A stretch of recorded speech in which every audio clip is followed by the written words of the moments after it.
The story this week starts with a gentleman by the name of John. Now, just so that we're clear, I've used a different name, and I'm also not talking about myself, although that's where the story is going to start. We used to do visitations for our church. We would go out and actually see people that came to visit our church. This gentleman just happened to live right across the road from me, but it was a day when the NFL had playoffs, and I wanted to watch football. So my decision that day was to not go across because the people that were supposed to come to my house first, well, they were late. Well, as fate would have it, at the best part of the game, these people showed up. Now, I tried to talk them into coming into the house, give them enough busy work so that I could watch the game and at the same time teach them a little bit about God and a little bit about the Bible and things like that. But they insisted that, no, we need to go and see this guy. So begrudgingly, I walked across the road. Behind me were each of these people. There were 3 of them, and I knocked on the door. He wasn't home.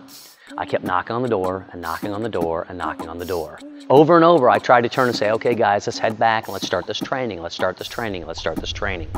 The lady that was with us said, would you just try one more time? I knocked on the door and the door popped open. I couldn't really see anybody, but I did hear a voice, John, and that was me. And I said back, John, because that was him. And the door swung open and he looked at me and with bright eyes was so ready to invite me into his house. He knew enough about me as his neighbor that he was willing to open his door and allow me to come in. And that's where this starts. See, because I had a personal enough relationship with him to meet him right where he lived. Faith is something that is very personal, and know that. You have someone in your life who needs to have that personal side and know that they are loved. But this story goes much, much further.